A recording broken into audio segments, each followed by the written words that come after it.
Hi, Mark here. I trust you're well, and welcome to this recording of a live Lightroom skills session that I hosted on Wednesday, the 17th of September 2025.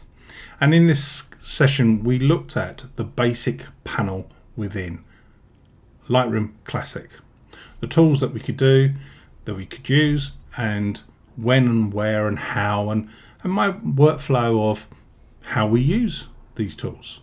Because there's no right way to do them. Your image is all about your artistic expression. So I hope you enjoy this recording. Please bear in mind that Adobe changes the software and different people do different things different ways, and that's fine. Now, at the start of the recording, we always have a little chat, which I've cut out in this recording. We jump straight into Classic. And at the end, we talk about what we've looked at and we've discussed it and so on. And I'll leave that in, and we talk about other things about photography as well. If you'd like to join us, lightroommark.com, and all my live events are there. I look forward to seeing you one day here on Zoom. Take care. Bye for now. For this purpose, I'm going to use a Wacom pen or Wacom tablet and the basic panel. This is in the default order on the right hand side in the develop module. This is, but I have changed in my work catalog in a different order, and I put them in the order that I actually work in. But the basic panel, if we expand it, what I will show you first is we can do a right click by the word basic and we can click on customize, and this is how we can drag these into particular orders of workflow. We have to restart. We press save and restart Classic and they'll be in the order that you want. The other tip I'll show you, if you don't know about it, it's called solo mode. So we have show all and solo mode, and that'll open or close all your panels here.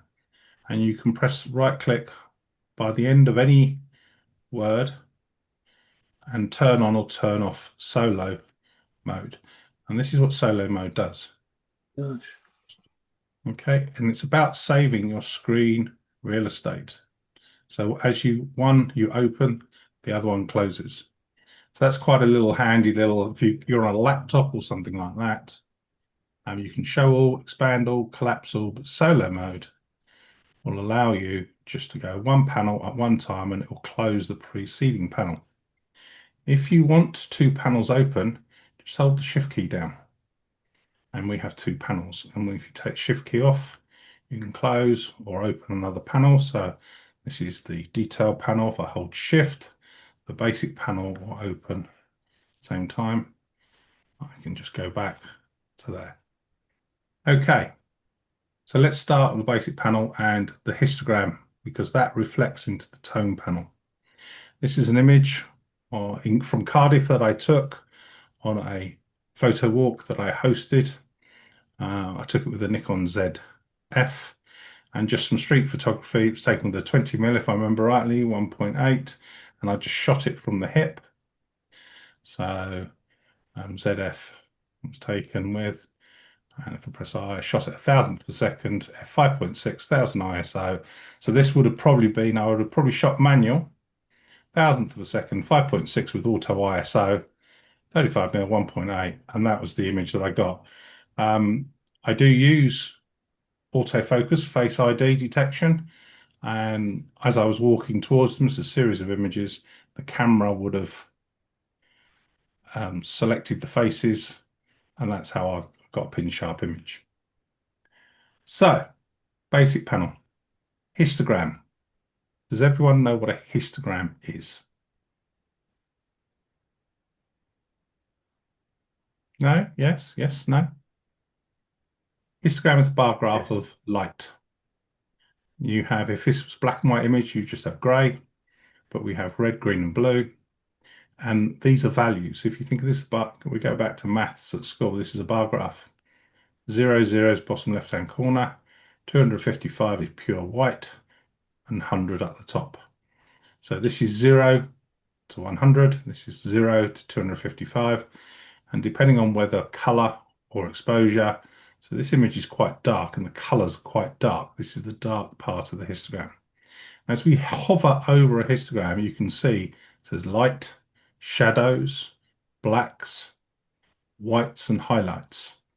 And these reflect to the tones in the tone section of the basic panel. And a lot of things you can change different ways. So modifying keys, if you hold the option key, you can reset everything. So I can reset my white balance, reset my tones. So that's actually the image that I shot. I always shoot for the highlights. I try not to clip the brightest part of the image. If you can think of your camera as a torch, or your eye and the light as a torch, if you shine a torch into your eye, it blinds you. And that's what's happening when you overexpose an image. It's blinding the sensor. So digitally, we always shoot for the highlights. Film, we shoot for the shadows. If you press J, J is a clipping mask. And we can see I've got a white triangle on the top of the histogram, which means that I'm touching the edge of the whites. I've got nothing in the shadows, so I haven't crushed my blacks, and I've probably just touched my highlights, but we have this wonderful slider called the highlight slider, and I can bring down the brightest part of the image. So I have got all my whites, okay?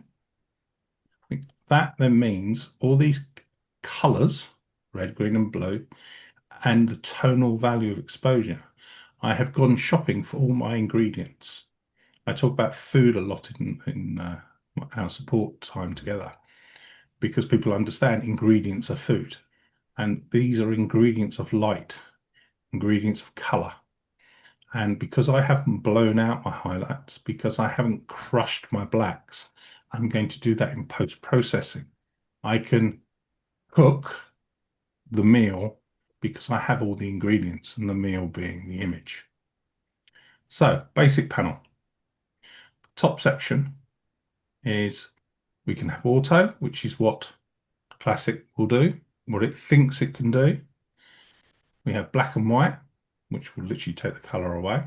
Now, when I hit the black and white, you see all these blue sections over the image. And that is the clipping mask, that's the J. And that's Lightroom crushing the blacks. So, and I can deal with this several ways. I can either, and bear in mind, an image is a piece of art. It's an artistic style. It's up to you. Doesn't matter about technically if the blacks are crushed. Doesn't technically matter if it's overexposed. You've blown the highlights out. It's your image, what you're photographing, your story.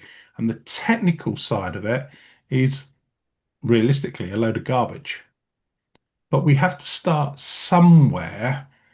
You start by heating up the water in a saucepan to boil the eggs. You've got to start somewhere to make boiled eggs. So we start somewhere. And what we can do is we can either move the black slider. So I'm telling Lightroom Classic what black is. That's what the black slider does. Move it left and right. Okay. And even though I've told it it's plus 100, I've still got parts of the image that are crushed black. So I can open up the shadows. But then, see, it's going very grey. But I could increase the exposure. And I'm dancing with the different points. Okay, so I press J, that takes away the clipping mask. And you can see where originally we had the whites were blown out slightly in the histogram. Now the blacks are being crushed. Okay. So I'm trying to give you some skills here for you to play with your images. And if you don't want it in black and white, you can just hit the black and white button and it'll go back to color. Next to black and white is HDR. Now, some cameras, some smartphones, the newer iPhones, they shoot in HDR. If your monitor supports, which this monitor does, it's a BenQ 32-inch 5K monitor, it will show me the image in HDR. Okay, so it's presenting to me. But the person that's seeing the image digitally, let's say you share it with somebody on an iPad or something like that, an older iPad or an older monitor, they won't see this HDR section of the image. So you can actually see the parts of the histogram in this section here that I've blown out on the image, in this image here. But because I have an HDR image, I can see that tonality of HDR. And this is my HDR section of the image. High dynamic range. If people don't know what HDR is, it's high dynamic range. It's multiple images. Your camera will take multiple, smartphone will take multiple images, blend them together, and give you a larger dynamic range. The average camera will see between 7 and 14 stops of light, variations of light, from dark to bright, unless you spend hundreds of thousands of pounds and you know buy a Hasselblad or something or whatever. So, so that's what HDR does. Okay, but for most people, if we look at the brightness in the ceiling, you can just see. I click on it, it's bringing back those details. So my question would be, is this glass area and the lights, is this important to the image? Okay, if I click on and off, okay. Okay, it gives me a leading line down through the center of the image. You could argue that, yes. All right. It's your choice, it's your image. You've taken it. Okay. So we have these three buttons here. Underneath this, we have profiles. Now, profiles are about continuity of color, and it depends on where your photography is. If you want to preserve the color that your camera saw, or that you're doing some form of photography that color is really important, for example, you're taking some photographs for Tesco's and their blue is a certain blue and their red is a certain red, you'll have what they call a color checker, a swatch. You can create a profile for your camera. So when you look at tomato sauce, if you bought 4 different brands of tomato sauce, the reds would be different because they add more vinegar or more tomato to the ketchup. Therefore, the color is different. Now, there's no right or wrong way what color it's. You might prefer the cheap one, you might prefer the really expensive one. There's no right or wrong. And that's about how cameras see color. The Nikon red, the Canon red, the Fuji red, a particular red, may be all different colors. So it's an expression of color. But if continuity of color is important to you, this is where profiles come in. And you can customize your own camera or series of images. So if we open up the profile manager down here, we have Adobe Raw profiles, and they process the image in a color tonality, a flavor, a style. And you can have the same style, how that color is treated by your raw processor and how the image comes out. So the same red is the same red in every color and every image. Okay. And you can actually have camera matching ones.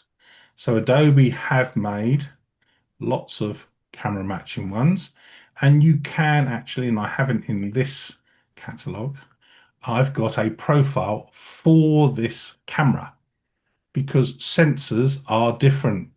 Same model of camera, 2 months apart, the sensor will be slightly different. And you can calibrate your camera, your monitor, and your printer, or whoever's printer is, So the color that you captured, the color that you see, and the color that you print is the same throughout the whole workflow. There's lots of times where historically I've post-processed something, I'll send it to a new printer, somebody I've never dealt with before, comes back and it's totally different colors to what's on my screen. Mhm. As a part of that, you have one of these devices. I don't know if you've seen these. This is an X-Rite color checker. And there's Color Monkey, which is another company, and it calibrates the monitor to known colors. So that's what profiles are. Artistic style. That's all it is. And there's black and white, and there's color, and there's Adobe ones. But you can get a color checker. A lot of camera clubs have got color checkers where they've bought it as a club, and for £5 they hire it out to you take to the members. You take a photograph of it in natural lighting, in no shade or anything like that, not in bright sunlight, and you record and create a profile. Now you've got a profile for that camera. That means every image that you can, if you wish, is the same color in every single image. But it depends on what your photography is, and this is where you adjust it in the basic panel. And here you can quite easily press add, and you can manage and import your profiles. That's that. Then we have temperature and tint. Light has color, and we go magenta, makes it bluish, cold, and then we have a warmer side of the color range. Now, you would have heard the saying, grey card and shoot for the middle and shoot for grey and so on. And a lot of times we'll hold a grey card, or a video hold a white card in the image. So we have this reference point that we can set the colour of the light. If you look in the sky up here, this is a white light, but if we look in you see in the colour, you can see it's all going a yellowy colour. That's the neon light, or the LED light, or whatever lights up there. Incandescent, that's the color. You can see that, we think it's a white, but it's not. It's a grey, yellowy color. Okay. And that's the temperature of the light. So we can set the temperature of the light, and it's measured in Kelvin. And what we can do with that is we look for something that's neutral grey within the image. And we can use the picker, and we can look. And what we're trying to do is find some balance of these numbers, reds, greens, and blues. The balance are the same. So down here, there's a grey, greeny colour. There's a grey just there. So hit that. So do you see that slight change in colour? This up here has changed in colour. So Command Z undo. We look up pen and paper, and I'm going to go on this grey just here. Grey, neutral grey. We call it 50% grey. Is if you took a litre of black paint and a litre of white paint, mix them together, you'd have 2 litres of grey paint. That's the middle colour. And that's what we're looking for in the colours. And this will be more of the colour of what it was shot. See? And if I was trying to sell this image to pen and paper, they would want that colour, or the colour of their sign. And by using the colour checker, you can set your tonality of color. But if you're just taking a picture artistically, how do you like it? Perhaps you're introducing coldness. You want your picture to feel cold. So you want to bring some blue into the image. Blue light is cold. And then we have tint. So that's a more finer adjustment. And you go for a style.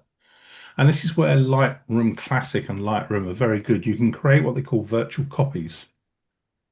So you can take an image to a particular point of stylization, which is what we're doing here. So you can go right click, virtual copy. It doesn't make a copy of the file. It makes a copy of the line in the database. And I can do this. And if I now press G, I have 2 images side by side. Okay. And I can process one in black and white and the other one in color, or a different stylization, whatever I wish to do. Okay, but I'm not making another file. Unlike Photoshop, I'd have to go file save as, that's another 50 megabyte file, and as many as you've got, it's about 2 kilobytes of information in the database. Okay, so that's a great thing about a digital asset manager, which is what Classic is and Lightroom is. So that's color, color of light. How you use it as a photographer, it's either to make sure you have the right color of light, which will then affect the colors you see. And if I can recommend on Netflix, if anyone's got a Netflix, there is a series, it'll come to me in a minute. It's series 2, episode 1, the design of color. And I'm just trying to think what the series is called. It'll come to me in a minute. But they show you a room of swatches with yellow light, and they all look the same color. Then they turn the white light to white, and there's 256 colors there. Can't quite remember the name of the series. If somebody knows it, shout it out. Platon was in there as a photographer, series 1. But anyway, it'll come to me. So tone value. What is tone value? Tone value is the brightness or darkness of your colors. This is this section here of light. Okay, sorry, not color, brightness and darkness of light. So exposure is adding light or taking light away. Okay, we can double click on any of the words and it resets. So if I take, oh, that's too bright. Where was it? Don't know. Just double click and it resets it. Okay, so exposure. And this is a global adjustment.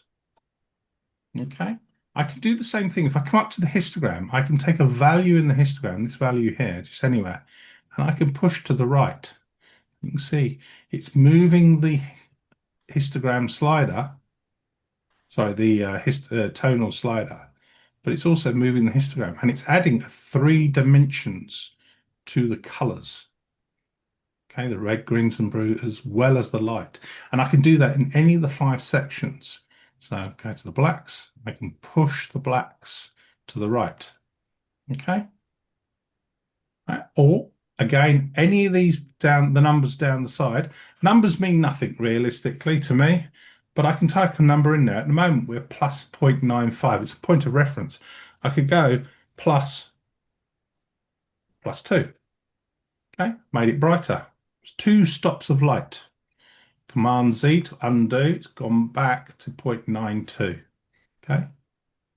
There's a technical opinion of an image, and there's an aesthetical pleasing side of an image. Contrast, that is the tolerance, the difference between black and white. So if I want to edge more towards black or more towards white, and that's contrast. And this is again is global. Okay. So exposure is the whole, it's the general section in the middle, the whole image. To the left is the darks, to the right is the highlights. But then we have a highlight section, and that is just adjusting the brighter light in the image. So it's in the top part, this part of the histogram. Okay. And we're just using these sliders basically to bring down the highlights. Now you can see that the histogram has gone blue, the little triangle, it's slightly clipped. Does that matter to the image that it's clipped?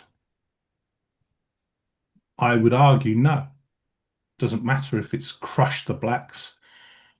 The black is blacker than black, or the whites are blown out. It's all about the image. To me, it's all about the expression of him and her. Okay. She looks like she's had enough of him going shopping at John Lewis, and she hasn't got anything, and he's in a strop because she's in a strop. It's all about that. What do I feel about their expressions? That's what the image is all about. It's not about what's bright or what dark and so on. And I want to emphasize the relationship between these people and the narrative. So we have shadows, which is the reverse of highlights. I can make the darks darker by pushing to the left, or make them brighter. And it's only affecting the left-hand side of the histogram. Okay, I can do it in the histogram. But by adding light to the dark area, so you're adding white to black, you're increasing grey. So you'll find the blacks get quite washed out at a point. Okay, if you go too far, see? But you're bringing back detail. And there's a balance. You're dancing with light with these sliders, and you'll adjust some, you'll go back to others. Okay. Now, hold the Option key, and I can reset everything. That's where I started. All right. So we're going to go process this image. The first thing I would usually do is I would hold the Option Alt key down, and I would go to the black slider, and I would first tell the image what is black by sliding the image left or right.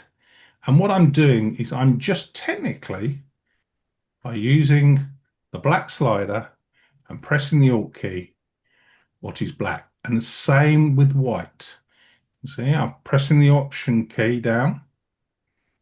Okay, and you can see what white is. The blue is references, and then the red references to the little triangles. So blue is crushed, red is blown out.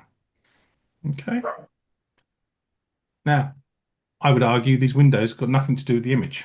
So I would disregard that part of the image, and I would just increase the whites to bring out some white. So that part of the image is immaterial to me. It's going to be white whatever happens.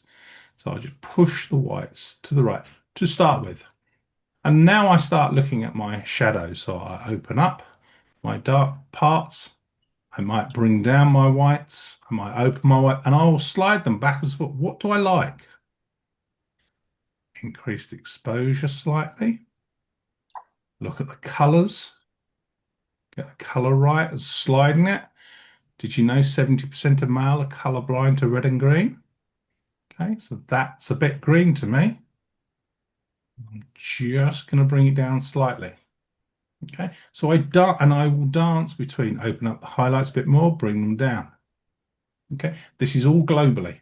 Okay, so that's what I've done with my tonality, the value of light. Then we have contrast.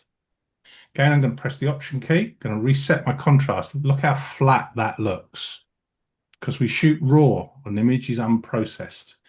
So texture is the fine contrast. Okay. Now, some images you want to take contrast away, especially landscapes, in my opinion. And we start dancing. What do we like? What do we want? Okay. And we're just dancing. So you've got fine contrast, medium contrast, and dark values of contrast. Okay. The darker parts of the histogram. That's all they are, basically. And we're dancing. And it's all, unless it's a technical image, and say for a brand, it's all about how does the image make you feel. Okay. And we're doing this globally at the moment. And you can do all of this locally. Okay. When I say locally, on the person, on the face, whatever you want to do. So the last bit is vibrance. And that is the color, the mid-tone colors. So the colors that are in the shadows, the exposure, and the highlights. And we can increase those. Okay. And then saturation is the whole of the histogram, so the darks and the lights. And normally you very, very little color in there. So if we press the letter Y, there's before and there's after. Okay. And that's your basic panel. But we can do exactly the same for a bonus. We can select a mask. So we can select people, subject. It's going to select the people. There we go. We've got two people here. Right. And we can do exactly the same on the people. So I'm going to bring down the black slightly, make them slightly darker on the clothing. And I'm just going to increase the saturation slightly. Okay, and now I've done exactly the same. in the basic panel, but on the people. And what I could do, there's the mask of the people. I hit the three dots, I'm going to duplicate that mask and I'm going to invert it. So it's now going to do the background. And now I'm just going to darken very, very slightly, not even a third of a stop, the background.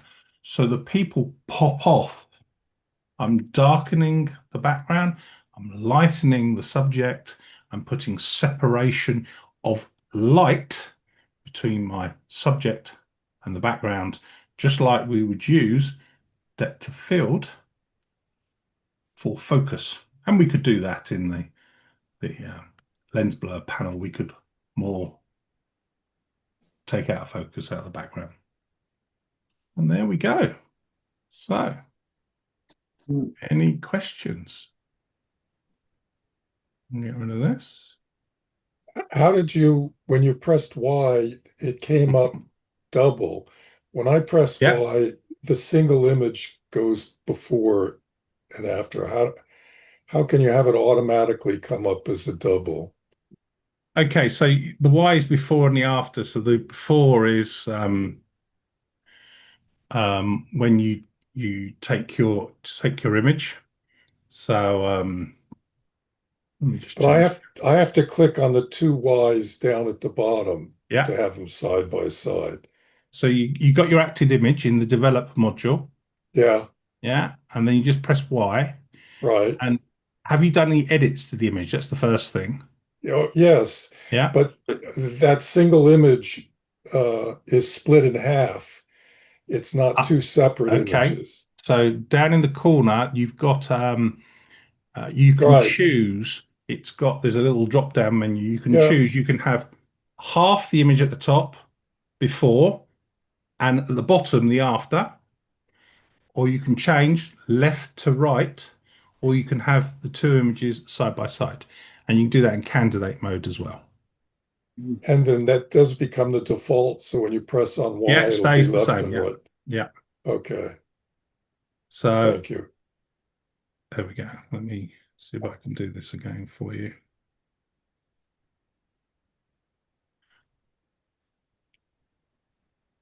I try it out, but I've suddenly gotten feline paralysis. So I can't. Okay, so down here you got Y and Y. If you click on the little triangle by the side of it, you've got before and after, left and right, before and after split, top and bottom. So before Okay. and after. Okay, so Okay. that's the I default. see. So Yeah, and that's now you can do swap them around. right. You can Right. change the top and bottom. Yeah, so Okay. this is one image, left and right. It's that little triangle for Yeah, setting up the there's your top default. and bottom. Yeah. There's your split top and bottom. Yeah. All right, and there's before. So you can choose, and different images you'll do different ways. Right. Okay, and that's what the Y does. And then there's also candidate. Candidate is very similar. You're using the image on the left is your reference image. The image on the right is your image that you're editing.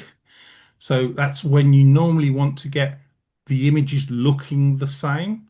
So Ah, you went on a photo walk in Malta and you want the same color of light throughout all your images. So you'll have in the film strip, you'll have a candidate image. That's the color of light that I want. And you'll scroll through, fine adjusting that golden color of light. So every one is the same, if that's what you want. got it. Thank you. Yeah. So that's the candidate. So, anybody, any questions about that? Gone awfully quiet. That Uh, means that we've done a very good job or a rubbish job. Perry, any questions? yeah. Um, Clear. I got an email from Adobe. They're going to raise the price of, I don't know if that's just the United States or the United Kingdom, Okay. but they're going to, a full subscription is going to go up by $15, I think. Okay. Um, We had a price rise back in February, we did. okay, so And there was it's also a change in the conditions. right. Um, Customers before February, if you were on a photography bundle, you got Photoshop, Classic, and Lightroom, and the price increased, but you kept those three pieces of software. If your contract expires and you do not renew it, and you go back to Adobe, you will no longer get Photoshop at that price. You'll get Lightroom, Lightroom Classic, and 1 terabyte of storage. However, they've grandfathered in, the saying is, the existing client base. There was a price increase from £10 in the UK to what was it, 12, £13 a month or something like that. But you kept the three pieces of software, so you paid more. So if I can suggest, if people are that way inclined, go to your local college and do a little college course because you'll get a college email address, an AC UK or a SCH email address. Might cost you £300 for the year, but you'll get the student rate for the software. So I have the full Creative Cloud because I'm an academic. I pay £24. It's normally about £60. So, whilst I pay quite a bit for my academic studies, you can go to Open College of Art. They do a psychogeography of photography. That's all about spaces and places. They do language in photography. It's 6 month course, £300. You'll save. You'll get a student union card, and you'll save so much money. My wife didn't believe me until I started. My neighbour calls me a professional student because I've been returned to academia for over 10 years now. So there are lots of advantages, the knowledge, the networking, the skills, the tools, and so on, and whether you just do part-time, 1 evening a week, an afternoon, and so on. So I'm actually hopefully next year going to Oxford to study philosophy and psychology on a short course, all about how spaces and places make you feel and about your emotions and experiences of life in psychology to help me with my photography. So you can save a lot on your Adobe plan by becoming a student, even just part-time. So if that interests you, I would really encourage checking out your local college or online. So Open College of Art, OCA, they're affiliated with Royal Photographic Society. They've got two courses with them. So, well How worth does that work? I have my Adobe ID, it. but if I register, I get a student ID.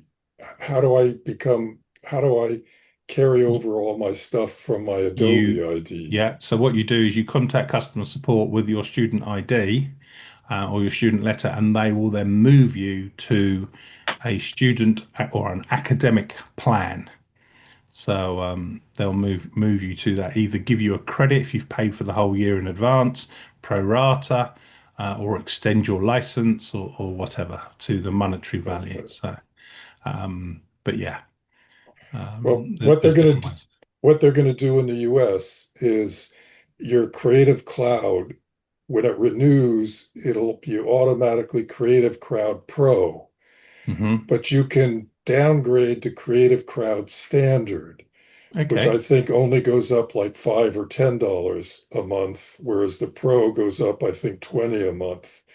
Hmm. But the standard limits you in the amount of AI you can do per month. Okay. So it has some limits on it, but it's still all the programs, but it does Okay. limit that. So, Unfortunately, I don't think that's keyed with the Prime. The hmm. Amazon Prime Okay. gave a Yeah. discount last October for $35 for total Yep. Prime. So for But those that Jay just suggested there, for those who don't know, you can, and please read the terms and conditions before you part with any money. You can go to Amazon in the Prime and buy a whole year's license for around about 40% less than paying for it monthly. And what you do is you go and buy a license from Amazon. They give you a link and a voucher code. You go off to Adobe, you click on the link that Amazon gives you, and you paste in your code, and you get a year's photography bundle or Creative Cloud for around about 40% less than the normal retail price. Now, different areas will have different, as in America and France and so on, will have different terms and so on, etc. So it's a general statement. And Joan here, she's done it for several years, and you can buy 3 vouchers, or I've known people buy 3 vouchers in 1 year, and they've had 3 years membership to the Adobe Cloud ahead.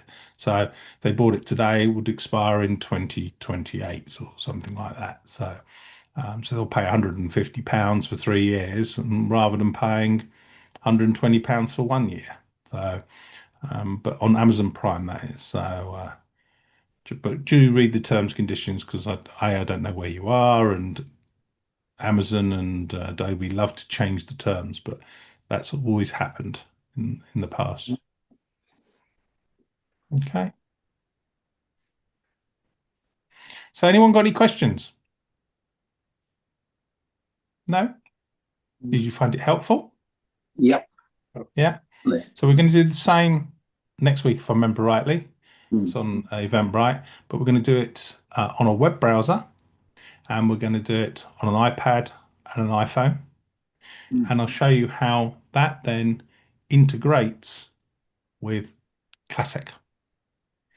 And I'll be doing some videos shortly for YouTube, how you can use Classic with the cloud. And I think in November, I've got one of these Wednesdays all about what is Lightroom Classic Cloud, what is Lightroom Cloud, and what is Lightroom Web Module. They're 3 different things, but how they all connect together and work together as a part of your sharing workflow. Okay. It's a question, Yes, please, Mark. yes, Campbell. For next week, I Yep. don't have Lightroom Classic on my phone or my iPad. It's just on my main Mac. Under the license, can I also put it onto my iPad? Yeah. So Classic is a laptop desktop application. That's Classic, what I've shown you tonight. Lightroom is all platforms. Okay. Okay. And you get 2 installations. Okay. So, and when I say 2, you can put Classic on 2, or you can put Adobe Cloud on 2. I've got a laptop sitting there, and I've got my desktop here. That's my 2, and I can put the whole Creative Cloud on both machines. Okay. In addition to that, I have Lightroom on there. I have Lightroom on there. I've got another tablet that I'm just having a socket repaired on it, replaced. I've got a Lightroom on there. I've got a web browser. You can access Lightroom from anywhere, any mobile device. Okay, so need to get that installed for next week. Yeah, just go off to the App Store, Google Play, the App Store on Apple, and just download Lightroom, making sure you download the right one, because there's Lightroom for an iPad and there's Lightroom for an iPhone, and so on, etc. And you can sync all. Oh, I've got as a number 500,000 images in Lightroom Classic. I can access any of those anywhere in the world without my computer being switched on. Gosh. Good. Okay. I can print from them as well. An 8x10 print. I can share them. I can edit them. I can add keywords to them. I can add description to them, and it syncs all back to Classic. Okay. Great. I'll get that ready for next week. No problem. Mark, can I ask you? Yeah, when you sure. said Hi, two devices. Can you use a Mac and a desktop? Yeah. Windows. Yeah. It doesn't have to be the same. Okay. Yeah. Thank you. Okay. So Classic, you can migrate. Just to extend your question, you can migrate Classic from PC to Mac, or Mac back to PC. So you can do that. You can. Classic is one. Okay, so there is a methodology, there is a workflow and it's taken me years to work it out, but I've done it. Technology's got there where I can have classic on any machine, as in this machine and my laptop. Okay, because technology's moved on, the speed of it and so on. But to answer your question, you'd normally have classic on one machine. You'd use the cloud to sync images and workflow to work on another machine or another device. Okay, and the reason why you do that is the catalog is normally one local place. Yes, I've tried putting it up into the cloud and so on, etc. But I've now done a workflow because technology's got a lot faster, where I can put my classic on an external solid state drive, a Thunderbolt 5 drive, which is really, really fast. And that means I can unplug it and plug it into another machine that's got classic on it. And I'm using the same catalog. So, but yes, it's endless, unlimited. Unlimited. You just got to work out where you want to get to. And that's why I say to a lot of things, where do you want to get to? What's your, and let's work back from to where we are to work forward. So as we start at the beginning, some of you, I'm off to Malta next year for 2.5, 3 weeks. And the important bit is getting from Italy, Sicily, and Malta, not the train journey from London to Paris, Paris to Milan and Turin, because there's only one boat a day at 8:30 in the morning. So I've got to be in Sicily for 8:30 in the morning to get that ferry. So I start there and I'm working back. Well, what time do I need to in London? So, and that's a lot of my way I work out things. Oh, I want to do this. How am I going to do that? Well, I can take this part of a workflow, this part of a workflow, this, and it brings me back to, and then I'll refine it and go forward. So, okay. No more questions. We've gone on more than the half hour, but apologies for that. Thank you. No Thank you. problem. Okay. I'll Yes. do the recording tomorrow and I'll put up on YouTube if you want to rewatch it. Lovely to see you. Hope you can join me on Monday. We're continuing with Digital Asset Manager. We're going to look at catalog, setting up your catalog, how to set that up, and then continue on if we have time with importing. Take care. Have a nice evening. Bye. Thank you. Bye all. Bye. Bye-bye.